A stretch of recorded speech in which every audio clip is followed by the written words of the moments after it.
Hello and welcome to this week's episode of Chasing the Whimsy. I am Ben and we have Liam. Welcome back, Liam. Where were you last week?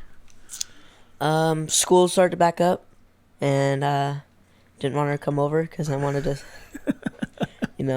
just kind of get back into the swing of things. Okay. Yeah. Did you listen to last week's episode? So, let's see. What are we doing? What did you do this week? I know school started. Wrestling's back. What does that mean? High school season's about to start. What does that mean? The high school season's about to start. Practicing every day. Thank you. Again. Matches, meets, or is it just the practice? Just practice for us junior high kids. Okay, and some Saturday tournaments. So even though it started, it's basically preseason for you. Or off season, but prep. Harder. Okay. All right, fair enough. Anything else going on? Not currently. No. I mentioned last week that we were supposed to be doing some live streaming. Have you done any live streaming? No. All right. So last week I talked a little bit about JJ. I sent you the recording. Did you get a chance to listen to it? Yes. What'd you think? The first episode was good. His he flipped a switch in his mind and he started getting a lot better at telling a story. Cuz he sat there for 18 minutes? Yeah, it was 18 minutes long. It was really crazy cuz on the podcast when he's been on he's conversationally awkward a little bit. But he's gotten better over the three-ish episodes he's been on. So conversationally, he's getting better. But you could tell a little bit distracted, or his focus is not there. But when he recorded his Yellowstone story, he went to straight storytelling. Because the 18 minutes was the origin story. Yeah, how he turned himself into a superhero, and stuff, and kind of just made a story out of thoughts, because you said he didn't have any paper, right? Nothing was written down. It was just all out of his mind, and he sat there and talked for 18 minutes about this. It was good too. The vocabulary that he was using, very descriptive. I went over there this week and was just it's the best. He gave I have 9 or 10 of these recordings of his. So the first five, I told JJ, I was these are the best storytelling I've ever listened to. And he was excited and happy about it. I did give him some critiques on the back half, on the last 5. We will have to get him on though soon to talk about maybe some of the problems and stuff. Next week he should be on because if it's his birthday. Oh, sweet. So we get that birthday episode and probably a Yellowstone update on him, on his side? Or if, for his birthday, I know he's going to want to talk about it, so we might just extend his birthday episode a little bit and just let him go. We could do a 2-parter. I don't know, because we have anybody following us on Instagram, which is... Chasing Whimsy, right? No, Chasing the Whimsy. Chasing the Whimsy, okay. I had a post for upcoming guests, J Sarge, Ming Chen, and we want them on a specific episode. So I think when we map it out, I think they're locked in too, right? Yeah. So we just got to figure out the dates. And we got maybe a couple more, maybe. We're hoping to get some guests around that same time, but those are going to probably air mid-February. So I don't mind doing. It would be nice to give JJ. Oh no! Here's what we do.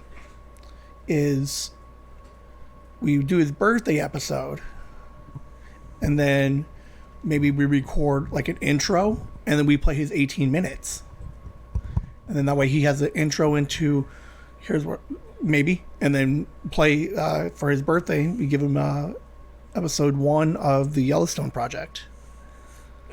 And I think we're gonna start something too soon, something like that, right? What do you mean? We have a lot of projects, but which one are you thinking? Kind of making our own story too. Okay. So he is Yellowstone, and we have maybe We're working on some stuff. Because he's got like the bows, the swords, and stuff like that. Okay, so yeah, so when we gave the recorder to JJ, we were like, let's come up with like a little bit of a story for ourselves too, just so.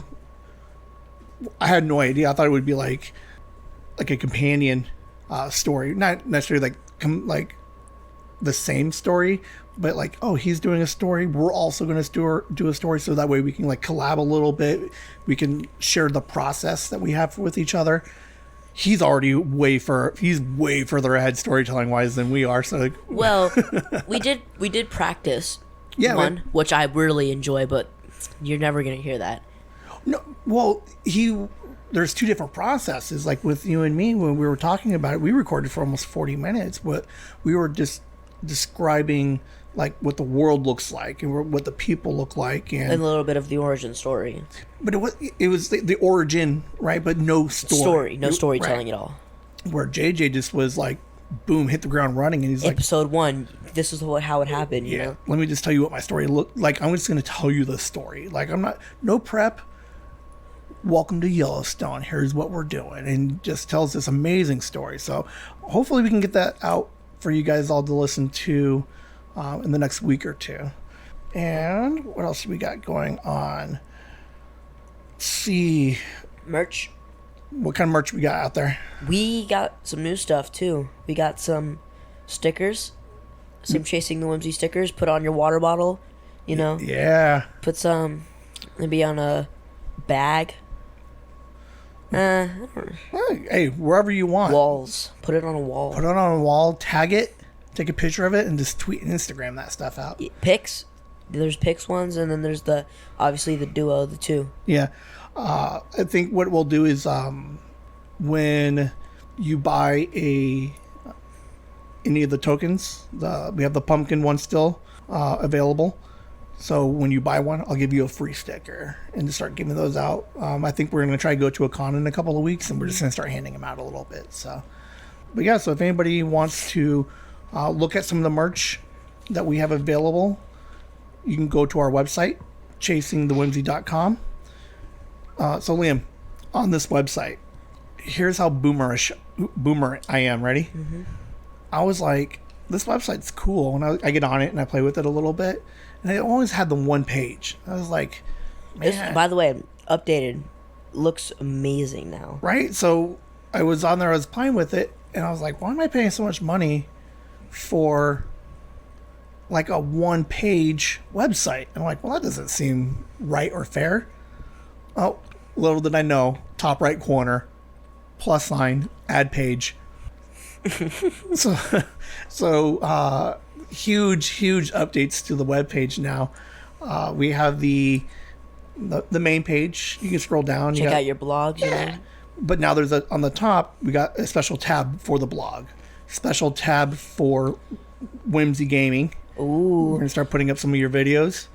There's a merch button on there. And some photos, I saw that. The gallery. On the merch, if you scroll down, there's an order on the very top. You just hit order, and it's going to open up the email. And then in the email, you just put in what you want. Give me your address. I'll reply back to you within a day or so. We'll work out the totals, and we'll get everything shipped out to you in a couple of days. Please email my dad. He's lonely. He said a day. He's going to respond in 10 minutes. I'm not like there's a lot of activity on the socials, and there's a lot of like views to the website, but nobody's emailing me. It's so weird. So let's do a little idea. If you guys are interested in merch, go to the website, order through the website, $1 off. $1 off. $1 off. What is that? 15% ish. Ooh. Yeah. $7 for a gnome, $6 now. Wow. Yeah, let's do that. Or you could do like a giveaway maybe or something. The full package. Not going to give anything away until someone starts emailing me. All right, there you go, guys. Giveaway starts if you email him. The other thing on there is whimsy quotes. I had this really fun idea. It kind of goes back to like the TikTok stuff, the shorts. It's just a scrolly. You guys like everybody's just like scrolling now. So what I want to ask everybody: tweet, Instagram, email me. What is your favorite moment or quote? And what episode did it come from? Send that to me, and I'm going to put it on that Whimsy quotes page. And we're just going to collect all of everybody's favorite moments, so you guys can just scroll through it every once in a while. Timestamp it. But yeah, you just scroll all the way. You pull it up, and you just keep scrolling and be like, "Oh, I remember that moment. Oh, I remember that moment." Huh? There's one on there right now. Violet, she likes the episode, the quote. I'm gonna see if I remember it. I don't have it pulled up. It's Liam. It was your 5-minute mundane. Mm-hmm. Mom, make my lunch. I get my lunch. I open it. It's peanut butter and jelly. ... It's following me, and she loved that's her favorite moment. Who's Violet? Girl from work. Oh. I don't know. Does it matter? Anybody can email me, and I don't care. Can I make fake accounts and email you? I don't care. Just so we can build it up, but don't tell me it's fake. Let's see what else is going on. So I got the website updated. I'm doing some fun stuff with the Whimsy quotes. I'm so sorry. Hey, can you all just email me and let me know what you think of Liam's volumes? Because he's messing with this mic for days. Like I can't even play with his volumes anymore. Like, how professional is this? I'm sorry. It's like up and down. Sometimes you can't even hear him. I'm not going to edit it anymore. On the website, so when I update the blog, there's two very long pages I did with about JJ, Hidden Secret in Yellowstone, and something else Yellowstone. But I kind of talked a little bit about giving him the recorder, the map, and just listening to this kid, and just like you hear him and you're like, all right, conversationally he's a little bit weird, he's a little quiet, he's very fidgety, he's all over the place, his volumes are all over the place, hard for him to focus. And I was talking about, like, I had no idea that when I got these recordings back that he was going to give me the best storytelling I've heard in forever. In the blog I equated it to like a Kevin Smith ish, because Kevin Smith, I like his stories. He keeps me engaged. But Neil Gaiman, I put him up there with like Neil Gaiman, where he inflections in the voice, good vocabulary, very descriptive. And then the second post, I kind of jump into like, how do I keep encouraging him without like giving him too much praise? Because like I worry, like, do I get to a point where I'm like, oh, you're doing so good, and he's just like, I just don't want to do anything anymore since I'm already doing great. Like, does he start looking for shortcuts? And then some of the other concerns I had was just like, if he's too self-aware of what's going on and what I'm trying to do with his story. I didn't tell him any of the projects that I have for it, but if he knows I'm working on other projects, I just don't want whatever his process is. Like, when you guys listen to it next week, probably the Thursday after Halloween, his birthday episode. No, we have Halloween, then his birthday episode. Whenever it comes out, it'll be out very soon. But when you listen to it, I just didn't want to affect his process. Like, what is it that he's doing to give me all this amazing storytelling? And I just don't want to mess with that. So I got to be careful on how do I approach him, and how do I, give him corrective feedback without him overreacting to it, or, I just don't want to mess with this process, because I think there's something special with what he's doing, and I just don't want. For an 8-year-old too. It's pretty good for an 8-year-old. I like it. So you haven't live streamed. You had a break. You worked through some kinks. I put out some. Did you see any of the videos I put out? Pokemon one, Rusty Lake, Cube Escape Seasons. I did the first half, and I think I'm going to do the second half tonight. But there's a couple of videos that have no sound. Leave it up there for the memories. Oh, Well, it's a process. So it was one of those things where I need to record it, and then I can go back and look at it so I can see, make sure, like if there was or isn't sound, what it's catching, because I had to do it on my phone for a little bit. So then, like it records everything on my phone. So I got to make sure like I'm not getting texts or phone calls, or you guys are looking at all my text messages or my credit cards, and so buying TikTok coins, right. So it was a process, but I did one last night that was the whole first half. Yes. It's like what, 20 minutes?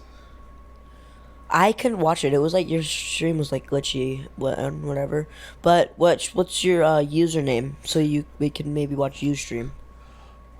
Oh, I don't know. Right now it's Loveless 717 underscore 717, I think. No underscore. And if you want to watch more online stuff, maybe some like Fortnite maybe coming soon. You can expect like streams 6 p.m. If you can come up with like a consistent schedule, like every Tuesdays and Thursdays at 6 o'clock for an hour, we can put that on the website and send out reminders to everybody. We'll send out tweets and everything. But because I think right now it's Whimsy Gaming 37. Yeah, Liam is Whimsy Gaming 37. We want to try and get you your own slight like gaming identity, so you can start doing whatever it is. With my duo, Yeah, whatever you teens do, and then me and Spencer. He's got his family listening now, I think. Oh, are they? Yeah. Oh, that's actually really cool. Liam got someone. Well, we got on one day and he was just he was like yeah, I'm like, I've listened to like all your stuff. I actually really like the podcast. He messaged me on Spotify. He did? Yeah, and he emailed me. That guy talks to me more than you do. Well, I respond back with like half of knowing what the things you said. Right. So yeah, take a look at the YouTube, on Twitch. I think they disappear after 7 days, so I'm exporting them all back onto the YouTube channel, chasing the Whimsy right now. So we'll keep those updated, but once we kind of iron some things out, Liam and I have mapped out some ideas for some walkthroughs, some commentary on more some other story games, Yeah. And then if he does play Fortnite, I can jump on and commentate on a couple of them or just live stream with them. I'm going to try to keep my live streams going pretty consistent. Like I said, I do mine on my phone, so I have it set up that I can just Twitch from my phone. So I figure on my breaks, when I'm at work, I can take 15 minutes and just pound out a couple of minutes here and there. And you can make like YouTube shorts out of that. Oh, I could do YouTube shorts. Because yours like just pop up on people's, and like it doesn't matter, like it's what you've been watching. So like say people have been looking up like Pokemon or something, right, and you post like a Pokemon thing, like that's how you get like noticed. Like that's how people find you, is because like they go on your because like you said, everyone likes to scroll, right. So they're gonna see, Chasing the Whimsy, they do Pokemon, they click on your channel, they do Pokemon story games, and then the algorithm shows Pokemon, so that way when they leave shorts and start looking through the regular feed, more Whimsy stuff is going to come up because of the Pokemon. So they're tracking all the Pokemon content, but when you go to the main feed, they're like, well, you like Pokemon/Whimsy, so we're going to give you Whimsy. All right. Yeah, I can start doing some shorts. It'll be fun. Let's see. So now that we're live streaming, I'm slowly getting better at it. I think Twitch made me sign up. No, the website made me sign up for Facebook. I have no idea how to use Facebook. It's the same thing as Instagram, just more boomer. It looks weird. I don't like any of it. Yeah, and I deleted Facebook. It's just more boomer. I need it for the website. So I was like, all right, I have one. I don't know what it means, but that's where your grandmas and your 50 and older aunts will find us, All right. Well, I don't put my name on it. So if you guys are on Facebook regularly, search for us, like me, friend me, or follow me, or whatever. Like me. Please like me. So now that we're YouTubing, you mentioned the older demographic might not be as hip to technology or the different ways of streaming. Because I know we hear a lot of older people like confused, like, why do kids like Instagram? Why do they like all these 30-second like content? So now that we're starting to dive into YouTube, my mom, for example, I don't think she YouTubes at all. So anybody who doesn't YouTube, we want you guys to come watch us on YouTube. What other things could they do on YouTube other than just Whimsy? Well, the main people are, right now is obviously Mr. Beast. Mr. Beast, I think what's so cool about him, Grandma, how do you sell YouTube / Mr. Beast to Grandma? Or any other grandma? Say it again? How do you sell to your grandma or a grandma or any other grandmas listening that don't YouTube or know who Mr. Beast is? Like, what's your sales pitch? Like, how do you say you should watch some of his videos because of... Well, he's like kind of a really unique guy. I mean, he does things from going 7 days on a raft to some of his older videos, like counting to like 1 million. That's what he did. Okay. But is that appealing to a grandma? No. But if you go further back, like some of his early stuff, like when you first showed me him, he did all those really cool. He's the biggest YouTuber right now, and he's up there in like the top 3. But he's doing so much weird stuff right now. But if you go back to his early stuff, I think that maybe a grandma would like kind of appreciate is how generous he is. Like, he does all these like weird money challenges. But even before then, it was like he would go to a department store like a Walmart and it was like, hey, lady, here's some tape, make a circle on the floor. And then he says, anything you could fit in the circle in the next 4 minutes, I'll pay for. And it's kind of interesting to see like these reactions of like these mothers or these parents that are like, no, you can't be real. And then like, yeah, he's like, do it. And then they start. That was like when he had like 20 million subscribers, and like I'd have to check his sub count now because it's like 1 million every day, it seems like. Yeah. And it's interesting because on those videos, people are putting him in and then like they're starting to cry because they're like, I can't believe I'm going to get the $3,000 worth of stuff in this box. And then he's like, that's not big enough. And he'll make it bigger. He's a really generous guy. I mean, one of my favorite videos, he has like a bunch of channels. He has like Mr. Beast, I don't know how to say it, but it's like philosophy, I think. I'm not good with that word. Philanthropy? Yeah, but in that one, I think it might have been on his main channel, actually. This is new, especially when he's like getting 100 million subscribers and stuff. He cured 100 people's blindness, which is usually a bunch of money, and it's like... Okay, so he's donating a bunch of money to help people. He's not walking around like touching people's eyes and like, you're cured. He's actually... getting a doctor to do it. Okay, so he's paying for people's procedures to get whatever surgery they need done. And then that other channel, he has videos and on top of videos, like going to Africa, and he built them the nicest playground ever because they usually don't have playgrounds. Yeah, he's global now. I think he's a really fun one. You don't necessarily have to get into any of like his challenge videos, like you said, his philanthropy, whatever that word is. Like, he does a lot of good with the money that he makes. Like, he's making a grip of money. He's donated so much money to, like, food banks. I mean, there was a video where he went to, like, a children's hospital, and he just bought PlayStation on PlayStation, toys on toys on toys, and just being a really generous guy, especially with all those views and stuff, because, you would usually think people would change after, money is in their hands. Well, and then even now that he's, like, global...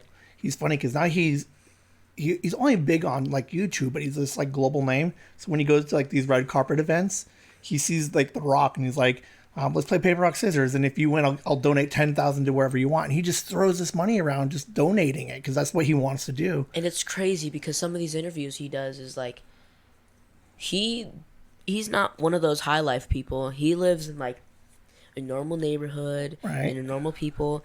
And he said if he was able to have $1 billion, he would say, bringing my friends to Mars and stuff. Right. Like just video idea on top of video idea on top Right. of video idea. Like one of my recent favorite is the one where he looked at the nicest cars in the world and he like spent like 10 million just to rent it. And then like he's already made profit off of, because it's like the views he gets, because I don't think you know this, but he has Mr. Beast, Mr. Beast Espanol, Mr. Beast, like all these languages, and he's getting the views from that channel. Well, what was funny, interview I was listening to, he talked about expanding his brand international. So he meets with all the people that do his dubbing. So they'll watch his videos, and then so he knows his voice actor. So in Japanese, he knows the Japanese people, and he got into like understanding their process and the attention to detail. Like they watch all of his videos so that they can get his mannerisms correct and try to get as close to him in the Japanese language. So I think Mr. Beast is a fantastic one. He's a good one to fall down a rabbit hole on. I also think if I was going to tell a grandma to watch YouTube, I'm thinking Mark Rober. What's special about this guy? He's like, he used to be, I think it was like a NASA guy, right? And he does these like crazy videos. Like I think the one he has the most views is like the elephant toothpaste one that he did with Mr. Beast. He like filled the house with elephant toothpaste. I think I showed you that one. So he's a scientist.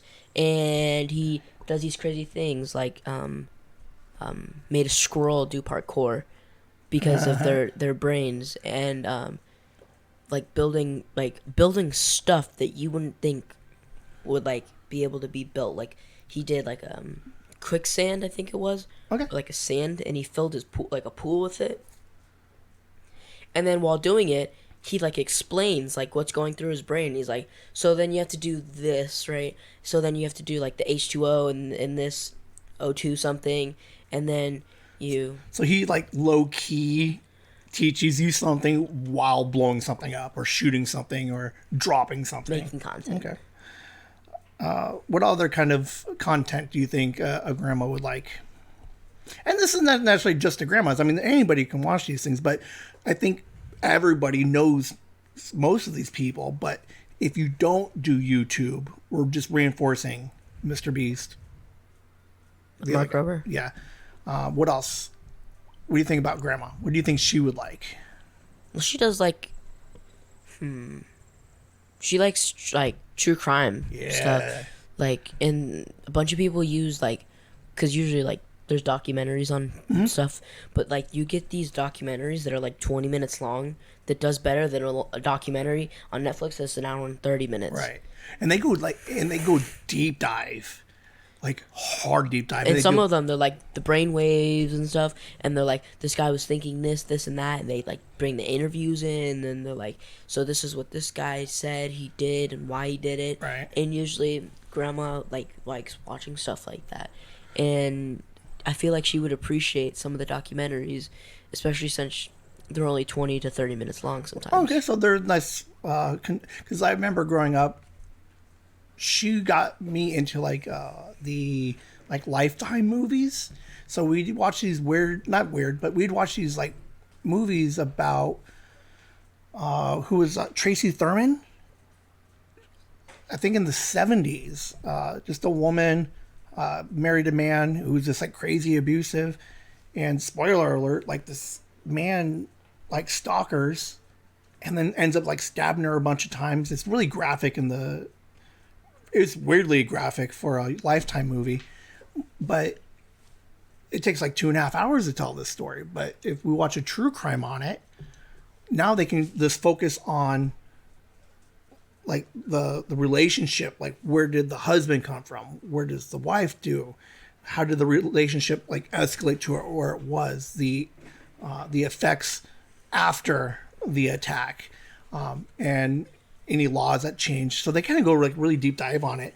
I like the 9/11 ones that some people do. Okay. Like especially like since you mentioned like the aftermath and like just watching the growth and the downfall and the ups and the downs, and I think most of these do like a how are they doing now, you know? Okay, yeah, yes. So true crime I think is fantastic because we watched the OJ. Mom. That freaked you out, man. That first what was it? It was on FX. It was the trash can scene. It was episode 1, which is basically the murder. So we're watching it, and Landon's just... The blood's everywhere, you know, just like... I didn't think it was going to get that bad, but it was FX, and I was like, oh, I guess I probably should have known it was going to go that bad. Well, it was also kind of like the effects, like how it's like... and you were young, too. You were like... Yeah, how old was I, Dad? I don't know. I think I was close to 4 or 5. No, I don't think it was that bad. Yes. No, talk. I'm going to look at it. Because I was like watching it, and it was like the effects they did, like... You know those shots where it's like a neighborhood and you see like the trash can and like like the wife, the girlfriend's body's in there, and you're like, oh, and then you see the random guy driving in the car and you only see his mouth and stuff, and it gives you like that feeling, and it just kind of freaks you out, you know.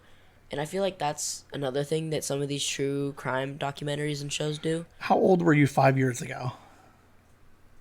8. See, it wasn't that bad. What? Oh, you were probably 7 or 8. But no, I think true crimes are fantastic. I mean, they're fascinating just to kind of see, what goes through these people, man. Because I mean, and it's weird, like that's all we see on the news now. Did OJ do it? I'm pretty sure he did it. Didn't he write a book on like if I was a killer, how I would have done it? What was it? If I did it. If I did it, this is how I would have done it. No, so he writes the book. If I did it, and because he lost the civil case, he can't make money off of that book. So all the money ended up going to the families, right? Well, what the families ended up doing, which was it was kind of funny, is they took the book cover, and the title is "If I Did It," but when you look at the book cover, it just says "I did it." And the "if" is in super, super small print in the I. So that way it kind of looks like on the shelf, it's like, I did it, O.J. Simpson. I don't know. Nice, man. Way to sell it. Right? So, okay. So we got Halloween coming up. I made you listen to a couple of these stories. Have you ever heard of creepypasta before today? No. I fell down this rabbit hole of creepypasta goes back to like early 1990s, late 1990s, like early internet days. So maybe a couple in like early 2000s, like mostly I think like 2003, 04. Tens. No, earlier than that. Like super, super early into the internet. But what they are these stories, like these short stories of like, but they're weird and creepy. There's some like eerie, very eerie. The ones in the back used to tie it into like a YouTube channel, like in the early days of YouTube. So there would be like the story, and then they're like, check out YouTube, and then it kind of like adds to like, and then the YouTube videos like just weird creepy faces and bloody walls or God knows what, but just weird and creepy. So anybody, because I talked to a couple of people at work this week, and I was like, hey, what are you guys doing for Halloween? And they're like, nothing, we're just like hanging out with the kids. I'm like, yeah, cool. I'm like, I fell down this rabbit hole of creepypasta. Like, well, what is that? I'm like, it's all these like weird, like they almost seem like campfire stories. Like if you were going to be out camping and you guys were going to tell these stories, like these are like they're weird. We had the one we listened to today. Guy was like, I'm going to move out of my mom's house, I'm going to start living by myself, but I want to be more of a night person. So I'm going to sleep. Like, it was weird. Like, it was like nocturnal and stuff. Yeah. So he's like, I'm just going to be a nocturnal guy. So I'm only going to be awake during the day.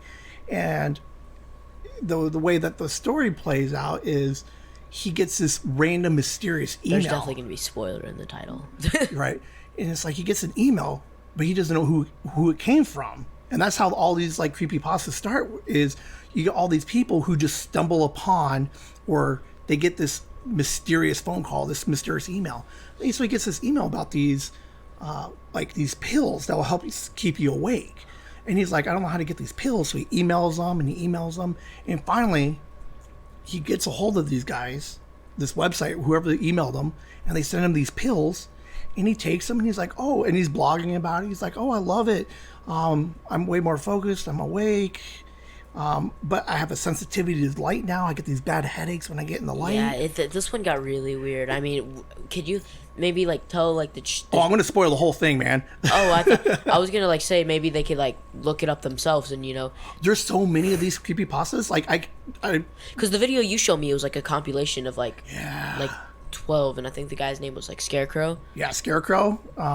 He's got a bunch of them on there, but like this guy, he's been, I think he blogs like he's been awake for like 9 days or 7 days or something, right? And scientifically, like your body needs to sleep, like your brain needs that sleep, so that you way go mentally insane, right? So he's just blogging, he's having a good time. I have a sensitivity to light, and then all of a sudden it's like I'm watching TV and he's like hallucinating these images on this TV, and he starts panicking and freaking out. Like, why is this like, because it was like I think it was like Lifetime, the channel was, and it was like, why would they be like showing this brutal, like gruesome like movie, and it was like, so he's like, so he's typing it and he's blogging it and you're reading it, and he's just like, and he's in his head and he's just like, I don't understand what's going on. And then it stops, and then like a narrator comes in and was like, Joseph, and it came in, and he was like instead of reading it from a blog, because that's how he communicated to his like people, instead of reading it from a vlog, you were reading it from a police report, and it was like, yes, and it was like, there wasn't hallucinations, he was murdering his dad, right? It was Joseph dies because cops tried to get him to stop, and they never he didn't stop, and ended up approaching the police, and they had to shoot him and kill him. But the story was, what's going on? What's on the TV? But in reality, he's like eating his dad's brains, and like it was it's like a weird story. They're just weird, And like, if you're looking for like a good storytelling, creepy, since it's the Halloween season, I recommend like creepypasta. I think I remember creepypasta a little bit back in the day. Really? But people, you can still, now what they can still submit stories, and they have like hundreds of these stories. You can read them, or there's normally a link to the YouTube channel, creepypasta.com on YouTube, and they'll have a video, and they'll get some professional voice actor to narrate the story. So if you're looking for anything like really creepy to really get you in the mood, any of you tween or teen girls out there having a Halloween party next weekend, pull up some creepypasta, look at some weird names, and just click on them and just see what happens, man. They're weird. Like, thank God we had the lights on. Yeah, But yeah, there's some really fun ones. Like, sometimes they're supernatural a little bit. It's cautionary tales of like, I read this one where this chick was a figure skater, and she goes online and Googles herself, and she gets a Wikipedia page, and it's telling her future. So she's like, oh, I'm going to win tomorrow. So she keeps doing it. And because she's so obsessed with it, like the Wikipedia page, like the bad Wikipedia page, eventually starts like predicting bad things, and people are dying. And then she goes online and she's like, what's going to happen next? And it's like, she died alone, credits. Like, it's so weird. And then every once in a while, like the really good creepypastas have like these web pages, or like some of these YouTube videos that go with it. Oh man, it's unnerving, some of these. And for Halloween, check out Creepypasta. I think you guys will enjoy it. It's weird, but if you want something scary, Creepypasta is the way to go. Mr. Beast Creepypasta, man. All right. You got any other random? I think that's all we got for some YouTube. So let's do a couple of decent searches for people to start on. So first search, Chasing the Whimsy. Listen to the podcast.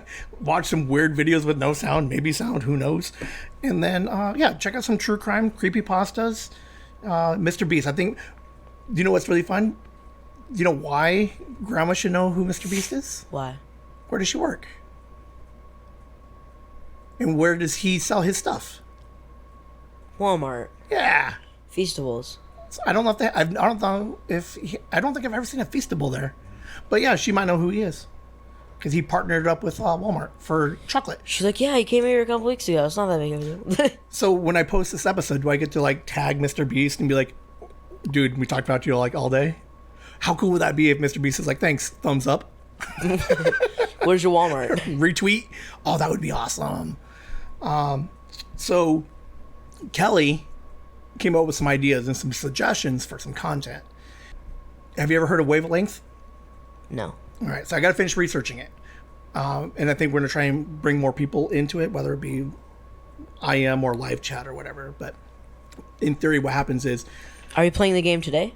We're not going to play Wavelength today, but I think what Wavelength is you're the guesser, okay? And then me and a bunch of people agree on a number, 1 through 10, and I'm going to say 4. And then you as the guesser get to ask everybody one question, favorite, or like you'll say movie or candy bar, soda, and we will give you an answer that we think is a 4 on a scale of 1 to 10. So you say candy, and we're like, all right, he loves this candy. Which one does he eat but not maybe? And then we go through the room, and then when everybody goes through, you have to try and guess 4. So if you did TV shows, I can't be like Ted Lasso, and you're like, obviously it's a 10. You'll never get to 4. So she threw out that game. I think that'd be kind of fun. I got to kind of work out the details on how that works entirely, but that's just the gist of it. Is coming soon, you know? It's kind of a fun interactive. We could do that again with the next Full House. A Full House. The open house. Coming soon. So we'll do an open house. We got 13 people in here. We'll start streaming, you know? We'll stream that. Boom. That'd be awesome. But the other one that she mentioned that I noticed Pod Meets World did, and I didn't really understand it, and I don't like the way that they did it, but whatever. But Kelly mentioned that like there's this weird increase in drafts. So that reminds me, I have a YouTube page that does UFC.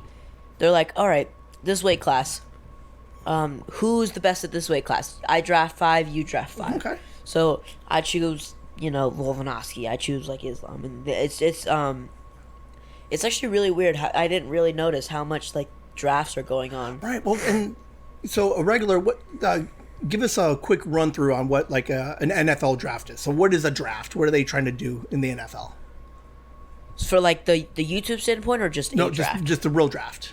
They're trying to get like players to make their team better. Okay, so every team is a certain order, and there's a pool of free agents and players that are available, and now each team takes turns picking who they feel is the top player that's going to help their team, right?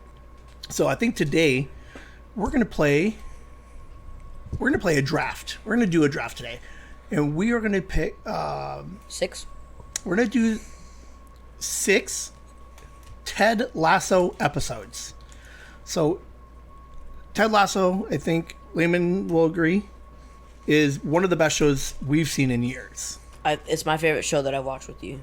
So the idea behind this draft is we're going to create a team of episodes, and we'll go one at a time. We're going to come up with our top 6 episodes, and on Spotify, I'll put a poll on there. So after you guys listen to the episode, if you've seen Ted Lasso, go onto Spotify and check which person picked the better 6 episodes out of the 34 episodes available. If you have not watched Ted Lasso, you need to watch Ted Lasso.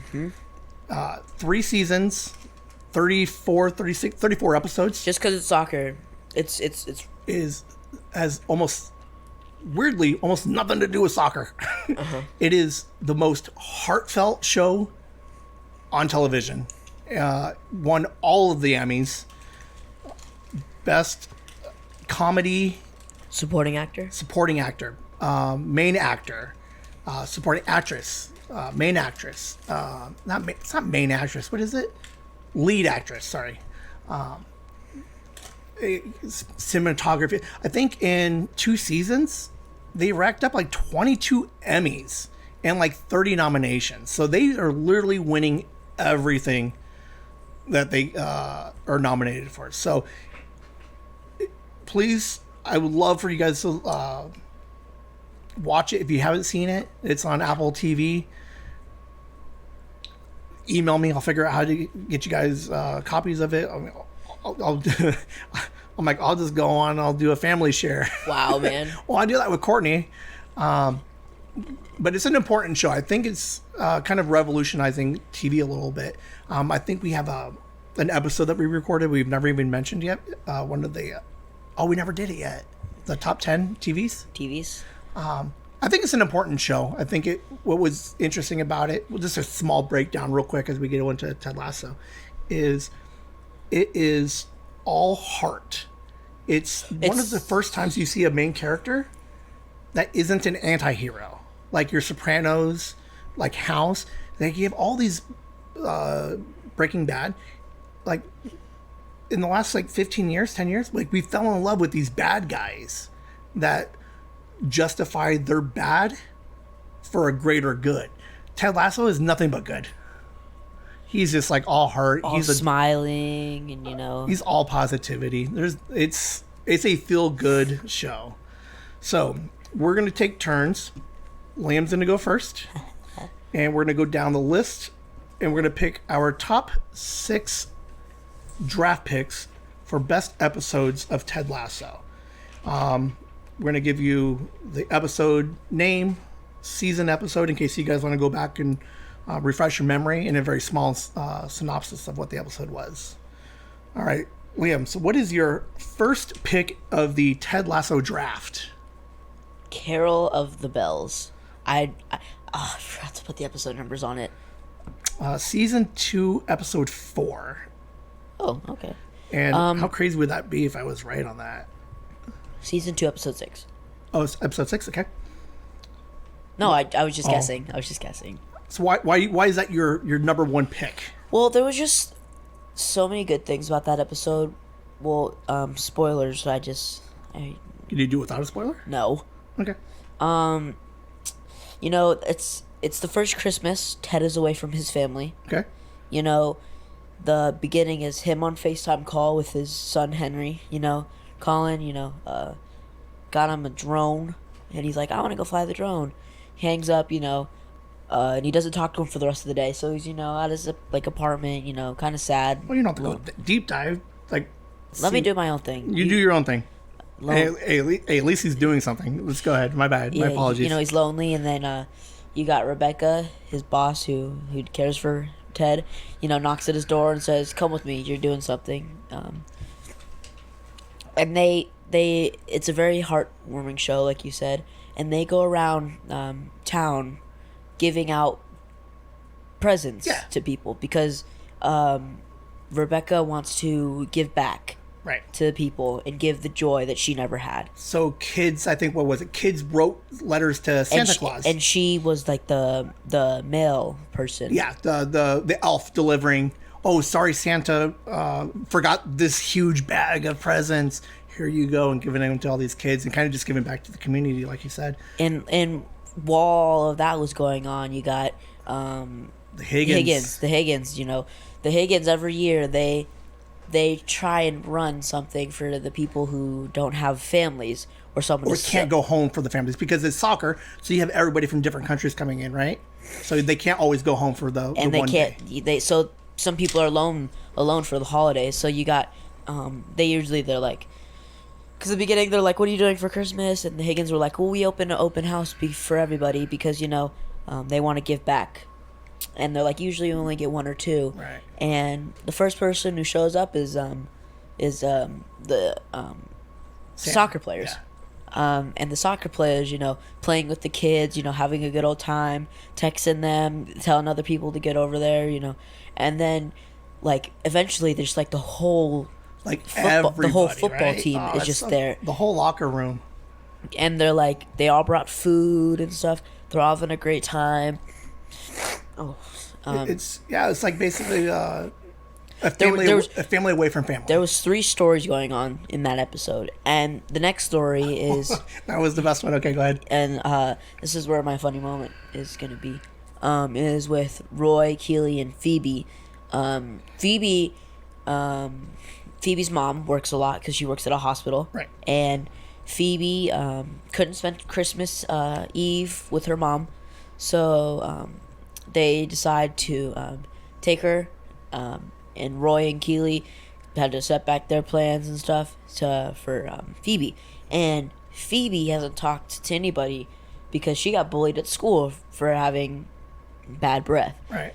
And they both, Roy, first of all, they're like, come on, I've been in a locker room, I've smelled worse. And he sits there for like a couple seconds after, she breathes on him and was like, oh, I think you're dying. And then just starts and Keely, being a caring person as she is, is like, Roy, it's not that bad. And then she does the same thing and she sits there and they both are just like kind of like mouth throwing up. And they're like, well, this is not just normal. You need what's it called? This is like medical. Right. Yeah. This is not you having bad breath. This is like something wrong. Yes. We need a doctor. So like they go around knocking on people's doors asking, do you have a dentist? Because it's Christmas, no one's open. So they go on knocking on doors and stuff, and they eventually find the dentist. And because she had to take medication because she's allergic to cats, and she has this cat, and they're soulmates. And eventually they go to the kids who bullied her and made note cards and told them to apologize and stuff. You know that whole thing was based off of Love Actually? Have you ever seen the movie Love Actually? No. I don't. People love the movie. I guess it's a Christmas movie, and people love it. I watched it. It's good. It's not as great as like everybody else thinks it is. What do I know? But the part of that scene with the note cards came from another movie. And eventually, Rebecca and Ted make it to Higgins, and they start singing and stuff. And it's just like a heartwarming episode. And our tradition is we watch that episode every year at Christmas time. It's about, if you can't be with family, you have other family. Yeah, so I don't have to spend Christmas with you this year. Yeah. I didn't know you were going to go deep dive. Very good episode. It is probably the best episode there is. It is tied with like yours? The one number 2. Now, my first pick of the draft, it's not the best episode, but because this is a draft, it's not necessarily about like snagging all the best episodes. It's about creating this team of what is Ted Lasso. I have to go with the pilot, season 1, episode 1. Mm-hmm. It introduces you to Ted Lasso, to Beard, Coach Nate. Beard. They come in from the U.S. to coach soccer, and it's interesting to see like how much Ted knows nothing about soccer. Because he's a football coach coming from Alabama, I think. And it's just really charming to be like how positive and confident that he is. He's like, I know nothing about this game that we're about to coach, and we're just going to do our thing because this is what we do. We meet just about everybody, but we get Nate the Great, a lot of really funny like dialogue, because we all know I'm a huge fan of dialogue. So a lot of weird puns, a lot of like hidden jokes. It really does help set the tone for what Ted Lasso is, because you don't like soccer. He doesn't even know what soccer is. He's like, and he's learning, but what he knows is what's his motto? It's not about the wins. It's not about the wins. It's about making the players a better version of themselves. And you really kind of start getting that in episode 1. So my number 1 pick is the pilot. What's your number 2 pick? I think you missed out on a great episode. Okay. For my number 2, I almost chose it 1. It's Mom City. What season? Episode 3. Season 3, episode 11. I got it. Okay. I remember that one. It's where second to last episode of the series. they all go to Man City to play them in the The not the quarterfinals. championship. Yeah, the Semifinals. semifinals. Sure.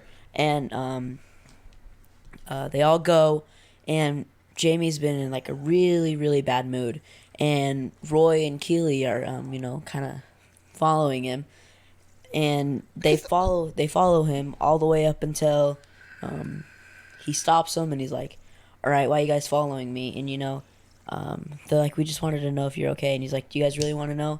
So he's like, all right, it's kind of like a follow me. He's got some kids talking to him, like a It's his hometown. yeah. That's where he grew up. He's like, this is my city. He's like, you guys are following me. Don't follow me. Come walk with me. Like we're all friends. We're all happy. And I have a mission. What's his mission? his mission is to go to his mom, because he knows his dad was going to be in the stands and was going to root against him because he loves Man City. Right. And, since Jamie left Man City, spoiler. Because I probably should have mentioned that Reality. they play for AFC Richmond. That's the team that they're on. Yes. So he's in Man City, which is no longer his team. He's in a competitor team. So, he goes to his family home, and goes to his mom, and he's like, Mom, how do I become me again? And he's like, you're just, kind of stuck in your head, and you're like, you're thinking too much about your dad and not too much about yourself. And he's Just be you. Just the love of the game. Just be you. Be that cocky little person yourself. That's And a really good episode. A lot of heart. And how she says, Did you cry? No. It was just dusty that weekend. Yes. And they end up playing the game, right? And Are you gonna go full spoiler? I don't care. Screw it. They end up playing the game. Jamie does amazing. He doesn't score the winning goal, but he close to it. He was Jamie again. He played as himself, kind of cocky and, Because he I think throughout the season they're like, he is arguably the best soccer player in the league. Mm-hmm. But between attitude and whatever's going on in his head and at home and everything else, he just doesn't act like the best. So, So, after before all of that too is before they went to Man City, because I thought the Jamie part was the most important part of the episode, was his mom, Ted's mom, shows up unexpected and was like, "Hey, I want to hang out with you," and they're like, "Well, we got this trip. She let me go show you to the team and stuff." She's telling stories, doing the mom thing. Meets the boss and meets the boss and is like, "Oh, this is your mom. She's great." And for some reason, Ted's like put off by her being so happy and her like, something wrong with her just unexpectedly showing up. So he ends up going to. Well, I'm doing more than you're doing. well, I'm not trying to give out spoilers, and there's a whole other story that they don't even know about. But go ahead. No, hey, you did homework way more than I thought you would. So by all means, please continue. I love the fact that you put work into it. My apologies for stepping on you. Please continue.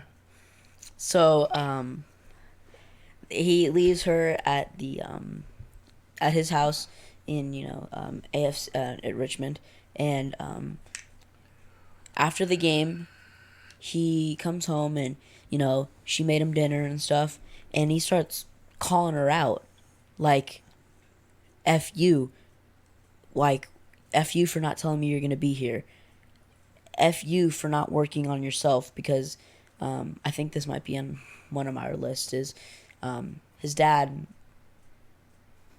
No, whatever. I don't care what you're going to say. His dad took his life when he was little, and basically said F her for not working on herself, and just, and F her for not talking to him about it and trying to get through it instead of just ignoring it. Right. Yeah, because it's very, very powerful scene, because Ted struggles with some stuff in season 2 related to that. And he's like you were saying, it's like, Mom, how come, like, this tragedy happened? How come we never talked about it? Like, why are you just okay with it? And so it was a very good, very, very good scene. And kind of give him give him a little bit of closure, because he's been holding all that stuff in. You got to talk about your feelings, man. What? And after the mom, there's been drama between, Nate and the team. And if you watch the series, you'll understand. Nate goes and apologizes to Beard. Vice versa. Beard goes... No, because remember, he knocks on the door, and Beard's right there, and he's like, why the hell's Beard here? Didn't he headbutt him too? Yeah. Because Nate was... He was on the team. He was with Richmond. And then he left. Then he left under some maybe not great circumstances. And, he ended up leaving the other team and was home alone, and was coaching through this other place he was working at. Their rival. Yes. He quit Ted Lasso team, and now I am on the the rival team. Yeah. And because you're on a rival team, we're no longer friends. But Beard comes up and says what? That he forgives him, and that it's hard to go through, the fame and all of that, and that he understands, because I think it was Beard who was the only one who didn't want him back. Yeah, I mean, everybody slowly started getting it, but Beard, I think, what was it? Ted gave him a second chance, and Beard's like, hey, he gave me a second chance. I made something of it. I'm going to give you a second chance. You made a mistake, whatever. We still care about you. We forgive you. So. And that was my number 2 pick. That was a great episode. All right. My number 2 pick. Yours are going to be like only 3 minutes. What a loser. Season 3, episode 6, Sunflowers. The team, season 3, they're not winning. They're not winning so much. They're down. The team's just not playing like a team anymore. There's something missing. So they have a bad match. Now they're all hanging out. They're like, let's do something as a team. So it's trying to get 25 of these guys to come up with something to do in Amsterdam. They're like, well, what do we do in Amsterdam? Let's go to a party. Let's go to a movie. Let's go look at art. And we're like, come on. So it's just like this reconnecting of this team. The solution that they end up picking is a callback all the way back to season 1, which was super adorable, and you never saw it coming. Great callback. Team they rebond, they reconnect. Higgins and Colin, the Kit Man, they kind of sneak off and do their own little... No, you mean Trent. No, Higgins and the young boy go see the jazz player. Are you sure? I think it was Trent. No, Trent went and left and followed Collins. So whoever the Kit Man is. Oh, yeah, my bad. I'm getting them confused. Sorry. So Higgins and the young Kit Man, they go off on an adventure, and Higgins is like, I love jazz because of this man. He killed himself here, but his music was so good. And it's Higgins kind of inviting somebody into his special, like, jazz universe. You have trying to get him to fit in almost. A little bit. Kind of like, hey, this is important to me. I want so invites him in. There's Collins, I think that's where the confusion was. Collins is one of the soccer players. He's like, no, I'm just going to go do my own thing. Trent, old journalist, a reporter, follows him. We find out that Collins is gay. Colin finds out that Trent knows, and there's like this panic of like, you can't tell. Like, I'm in sports. I'm in a male sports game. Like, you can't tell anybody. Like, this isn't, like, you can't do that. Like, please don't tell me. Please don't tell me. And then, like, Trent's like, no, I get it. I'm gay. So there's, like, this really kind of, like, really vulnerable moment between these two where it's just, like, I know what you mean. Because Trent's married, and he's like, yeah, my wife gets it. My kids get it.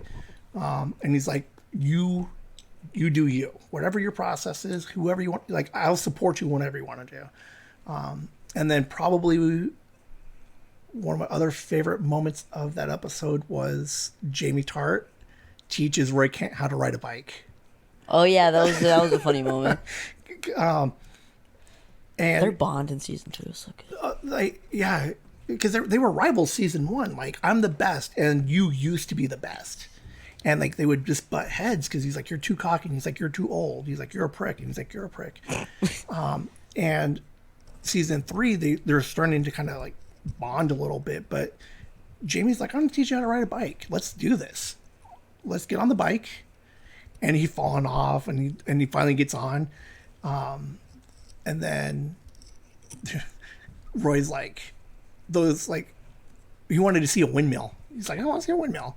He's like, let's go find it. And so they get on bikes, and they end up riding around until they find like a real windmill. Overall, really good episode. Rebecca has a really fun moment falling off a bridge, meeting some man. She had divorce problems seasons 1 and 2, so she's kind of reconnecting with a man in a relationship. And Ted, he's struggling. He's like, I don't know how to get my team to win. So he goes to in Amsterdam, he goes to an American themed restaurant. So basically like a Chili's basically. And then they're all, hey, how are you doing? And they're all cowboys and stuff. And he kind of has this weird epiphany. But it was just a really fun episode to see the growth over the last 3 years of everybody, and then how everybody's just like reconnecting with each other. What do you got for your third pick? I'm stuck between these two because I'm scared you're going to take one. Okay. But I'm going to go with it. My, oh my God. My next pick is Man City. What number? I didn't know I was supposed to write numbers down. I'm sorry. Well, can you find the number? I'll find it. Man City is when season 2, episode 8 is when they go to Man City because Jamie was released. This is season 2, so he was released this season, soccer season, and this is his first time going back, and his dad is a not big supporter, of the team. And you're Man City. You're supposed to be Man City. You left. Whatever. Man City. All forever. Rooting against his son. Right. And does he do it nicely? No. He calls him out, and stuff. And this is also because before this, Rebecca, was talking on this app, this dating app, which is where you don't get to see their face, but you have to get to know them from their personality. So she gets this match. They've been talking for like a month now, and they're supposed to meet up and stuff. So they both they go to this thing, and surprisingly, Sam Abasanya, one of their star players, is there, and it's just So the owner of the soccer club was chatting up with her player, one of the star players. Well, it's funny too because they didn't notice at first. They're like, "Oh, tell him I said hi." They're like, "Oh, hi. Just waiting here for a day." And coincidence that we're both here. Yeah. You want to tell Keely I said hello and hi, and then they realize that they're both there for the same reason. There for the same reason, and she's like, "I'm a pedo," and it's she's a good looking 45 maybe. good looking 45, and he's 23, I think. Yeah. So She's all embarrassed. Like, yeah, and then they end up sitting down for lunch, and they end up liking each other. Because while this is I'm using a lot of ums right now. Yeah. But I'm saying a lot. Hey, I'll take it. Your volumes are good. You're not moving anything around as much. So, hey, it's a win for me today. Moves my head and ruins the volume. But trying to stop using But this is where they, So now you're aware of it. Now you can't stop it. I did it again. I'm gonna cut the episode, Dad. It was a good. And then after that, they walks her home, and they're like, and they flirting. Yeah, like sorry, and then Rebecca. And she's like, no, I can't. And he's like, all right, flirt. And then she ends up trying to go back to his house after drinking a whole wine glass, and he's like staying there, and he's like, why'd you send me the address? And he does that, right. that riz, and he's like, why'd you send me the address? And he's like, that's for next time, and they hook up and stuff. Oh, what's really nice about it is Rebecca in management, going through the divorce and everything else. Like, she struggles with trying to like find value in herself, and she's like, why shouldn't I be allowed to go out and date somebody? Mm-hmm. I had a good night with Sam. And she's like, I shouldn't do it. And then she's like, why not? Like, we're adults. We're all consenting. She's like, screw it. What happens at the very end of the episode? Yeah, this is where, like, this is another, good, like, a feel-good moment, almost. So after the game, spoiler, they lose. And I think their season's over after that. So they're like, oh, Jamie, you have, like, a guest, he wants to speak, and he's like, bring him in here, and it's his dad kind of rubbing it in, telling him that he's like, woo, Man City, you suck. Well, he doesn't, it's not like it's mean, he's like, you're disappointment, and he starts pushing him, and he ends up smacking Jamie, and then Jamie finally rebels back and punches him in the face, and they have to escort him out because security, and then after that in front of the whole team, right? And then he feels like embarrassed, and before this, Roy and them had their struggles, and Roy realizes that he has to do the right thing and be the bigger person, and he just goes there and hugs Jamie. Right, Jamie's a prick because his dad is a prick. Like, he's emotionally abused for years. So Jamie's the way he is because he has to try to live up to this image of dad, and like. Yeah, like Roy's like, oh, that's why he's such a prick. And then just goes there and hugs him. And that was just a great episode. And this also leads on to the episode after that, Beard's Night Off. Yeah, it was a good episode. Very emotional. A lot of stuff going on. A lot of stuff happening with Jamie. I do like the Rebecca Sam dynamic. All right, so we said number 3, right? I'm going to go season 2, episode 5 for my number 3 pick, Rainbows. Let's see. All right, you didn't get it. This one, a lot of Nate. Nate's nervous. He's kind of like a quiet guy. He knows a lot. He's very smart, but he doesn't know how to be one of the guys. And he's slowly learning how to be one of the guys with the team and with Ted and being a semi-assistant coach. But he wants to do something special for his dad. So I picked this episode because it shows the team of Keely and Rebecca and how amazing Rebecca is and how confident she is. Nate goes in and was like, where do you find your confidence? You're a female in a male-driven sport. You're the only female club owner. Like, how do you handle dealing with all these men? And Rebecca has this moment where she's like, I get as low as I can. And then she raises her arms up and she just roars. And she's like, I just try to get as big as I can. And she's a big woman as it is. And she just like roars. And Keely and Nate are like, what did Keely say? She's like, oh my God, I want to take over Tokyo or something like that. No. She's like, you're like, she's so big. I think she was like, that's hot. Somebody said, I think you could take over Tokyo. Like, that's how big she was. Like, I liked that episode. They called it back too, and I think season 3. Yeah.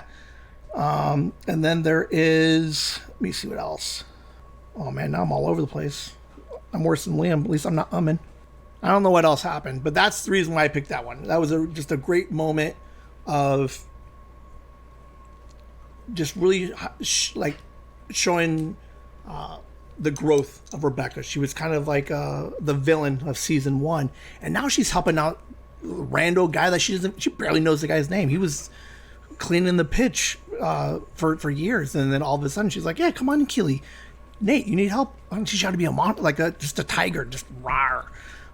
So I like it. Kind of just good heart. And spoiler, he ends up getting the table he wants for Dad at the restaurant that he wants. That's where I was getting at. Wow. All right, your number 4 pick. International Break, episode 10, season 3. This is another one where, another spoiler alert. This is right after Nate quit his job, and he starts to work at this restaurant with his girlfriend. And that's Nate. So he's he just quit, and he's now at a restaurant with his girlfriend. Rebecca is invited to a meeting for basically a rich kids club, which is all the expensive clubs going at it and playing each other for a lot of money. And there's like 4 stories, so I'm just gonna tell them the beginnings. The beginning is that Keely lost her business. She started a business, Banter, which I think was the dating app, right? She lost her business, and she kind of has to say goodbye to Barbara, her assistant and stuff, and she's just really upset. And then, because she recently broke up with her girlfriend, and she ends up going to this, what's it called? Pub, which...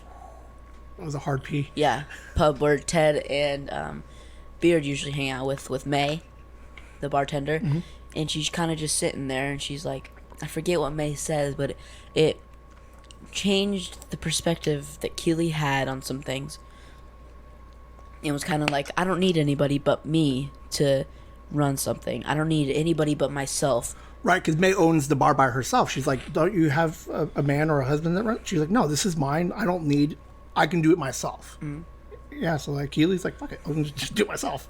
And, I think there's one more story.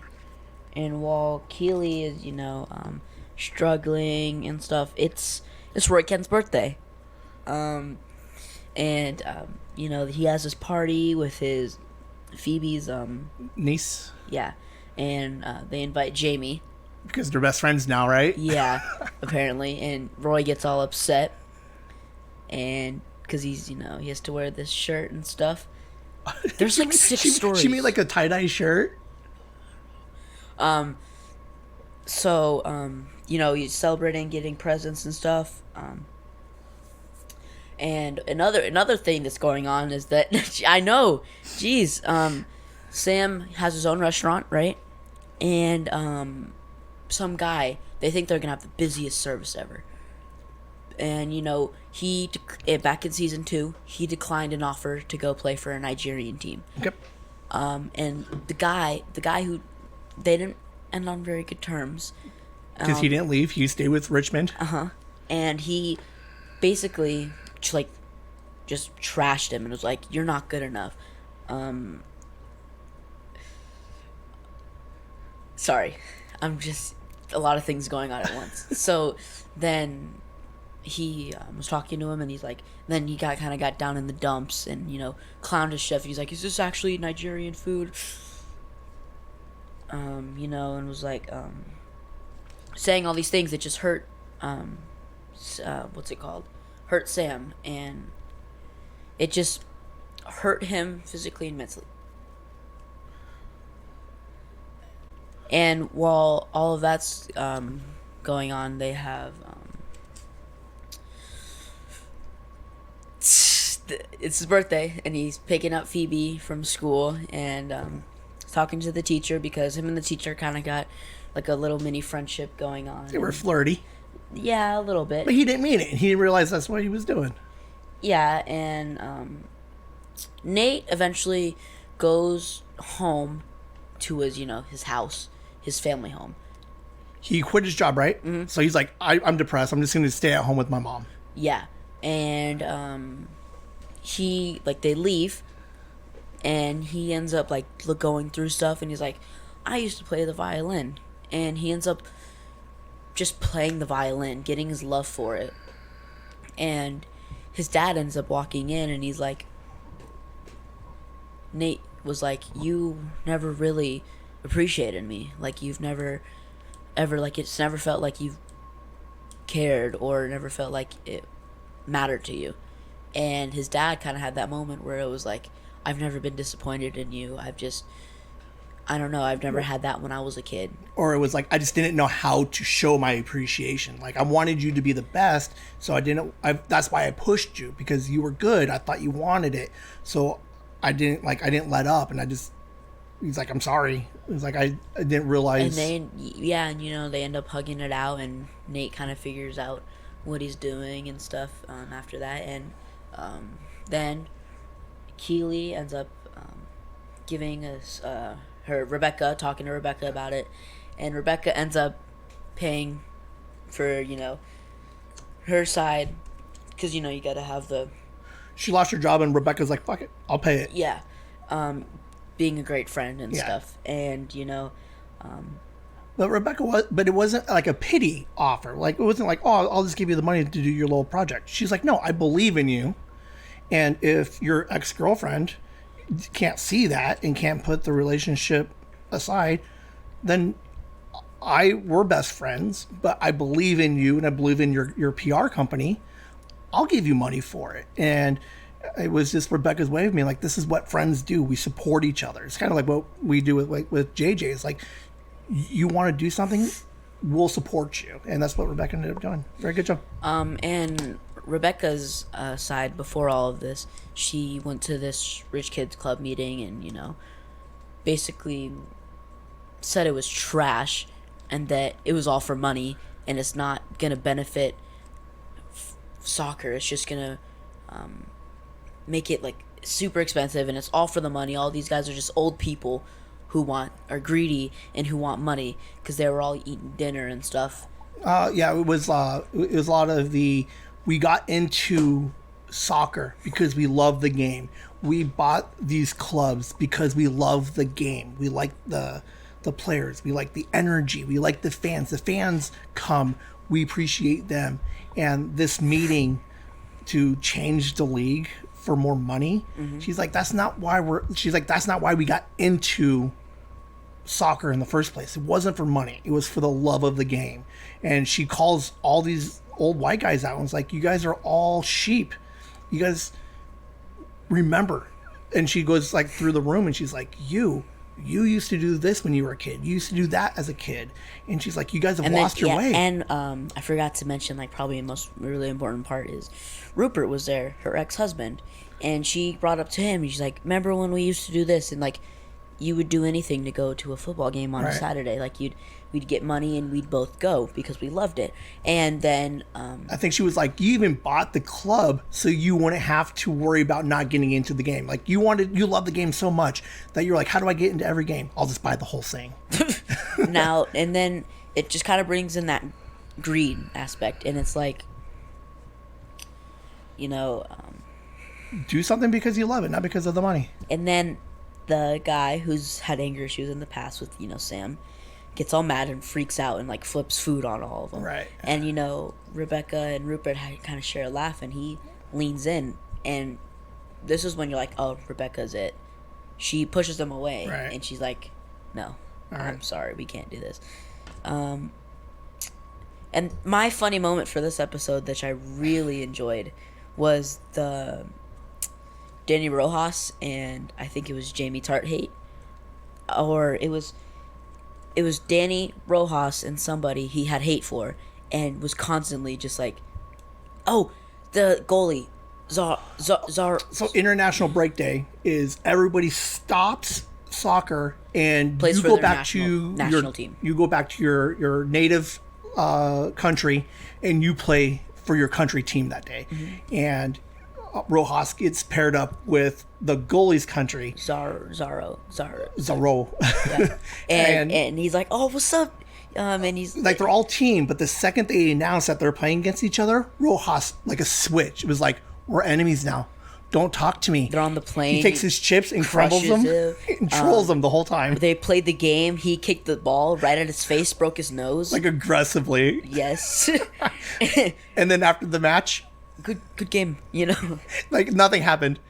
Like, And he's like all scared and stuff. But I just thought it was a great episode. And, you know, Roy and Keely had conflicts before that, and this is like the first time they kind of met up. And, you know, she's like flirting with him. I always thought you looked good in orange and stuff. And, you know, I don't know what the scene is, because at the end it's with Rebecca and Ted, and they're both in there, and she spits the tea out, like he did in episode 1 at the end. all right. My number 4 pick. We're only on 4. My number 4 pick. Season 3, episode 7. The Strings That Bind Us. Fun episode. They're trying to find new ways to kind of get the team playing as a team. I think this one comes back after. Oh, is this when they did the triangle? Yeah, Like, so the triangle? My previous pick was Because Ted comes up with this triangle defense game plan. No, they all go in there, and they all like sit on the whiteboard, right? They're like, this is the play, right? That's how they did it. You're right. Well, so they're trying to figure out how to play this diamond formation or this triangle formation, and then it completely changes the way that they play the game, because they used to play strengths and weaknesses, but this triangle format was like, we're all going to be semi-equal and utilize each other slightly different. So they didn't understand how to do it. So they had this idea of like, well, we're just going to tie strings to each other. Oh, because it was when you move, someone fills in your spot. And when you move, someone else fills your spot. So they're like, we're just going to try tie strings to you guys. So that way, wherever Rojas goes, Jamie follows and fills in that spot. And it escalates to a point where they're like, well, we're just going to tie him to your guys' willies. So you have, Oh yeah, I remember that. so you have all these soccer players trying to play soccer while tied to each other with a string. So everybody's obviously running like very like Wobbly penguin walk. right, because no one wants to like go too far, and then obviously Not have a family. someone runs off, pulls the string, and everybody freaks out, and then everybody's super happy when they finally realize, okay, we didn't rip off anybody's willy. But the best part about this scene is, and the reason why I picked this one for my list is, it's the moment Jamie Tart shows his full potential of what he again, he's the best soccer player, but he thinks he is, but he doesn't know how to like show it. Like, he doesn't know how to do the teamwork thing. And eventually he goes to the chalkboard, the whiteboard where they have the formation set up, and he basically stops everybody and is like, we're doing it wrong. We're trying to play through, because it's Jamie in the middle and everybody's supposed to play through Jamie or to Jamie. And what he does is he sits back and he looks at it because he loves the game. He knows the game, and he looks at it and he's like, we're doing it all wrong. He's like, what happens is, and he plays it and he moves it around. He's like, you play through me instead of to me. So, and he mapped it out, and then they actually had a match that the next scene, and they do it, and it's passing and it's back and forth, and it's just like everything that they've been doing for 7 episodes of season 3, which is like, we finally got it. and they make this fantastic goal, and then from then on they go like plus like 15 or something in a row. So I liked it because it really just highlights the character arc of Jamie, where he's a punk in season 1, he's trying to find redemption in season 2, season 3 he's like, all right, he's like, how do I become the best? And that's when he started training with Roy. And this is the moment where he stepped up and was like, here's how we actually do this triangle formation. Let's go with a 5th and final pick. We're going to do 5 picks instead. My 5th and final pick, Lavender. Was that your pick? Your next pick? Nope. Sure. So Lavender, which episode is that? I think it's a season 2.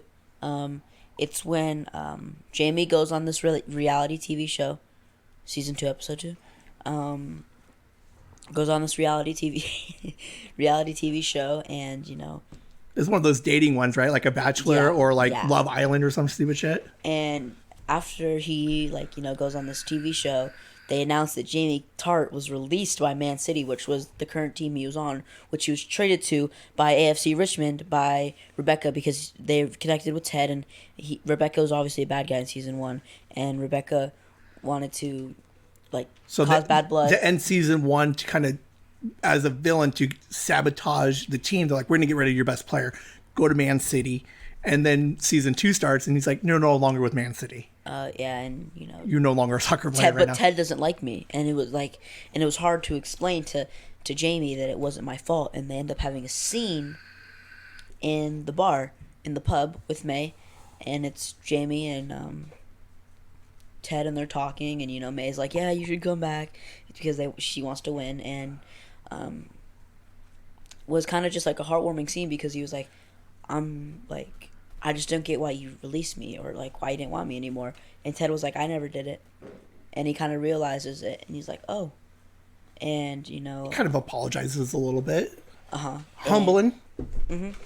And then they talk and stuff, and he creepily follows Keely and tries to get her advice, and doesn't work out. And, she ends up telling him to go to Ted, and that's how they met up.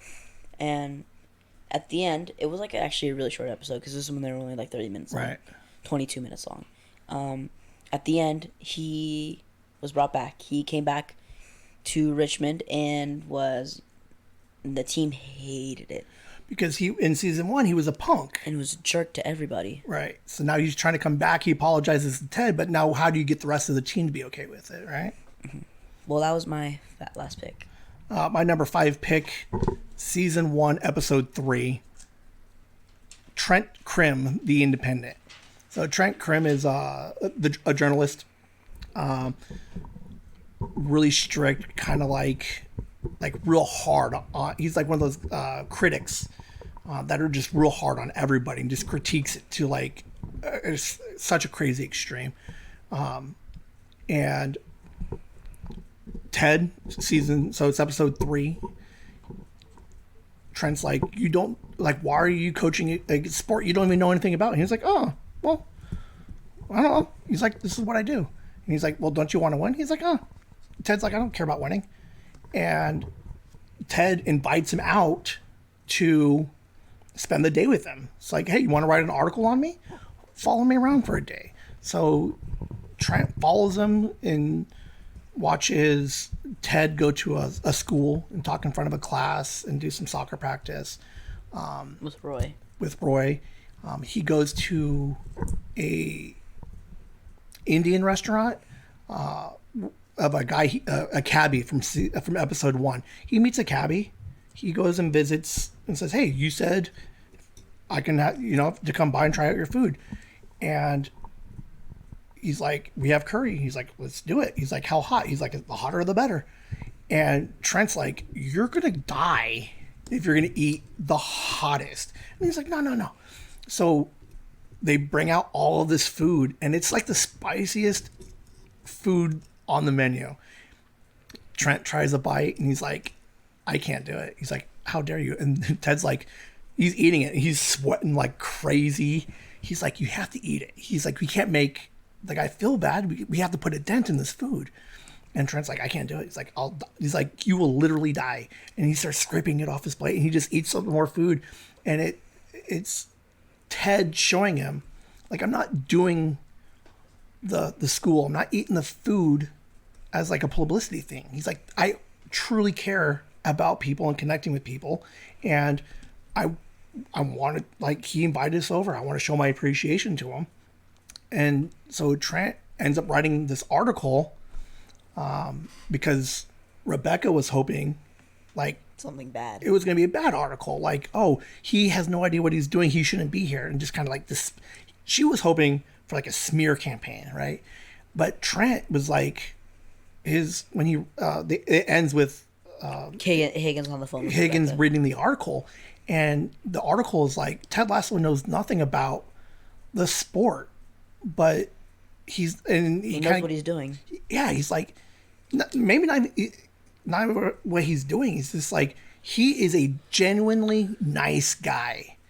And it basically ends with like, I don't know if he's going to do good or not, but I hope, and I'm excited to see what he does.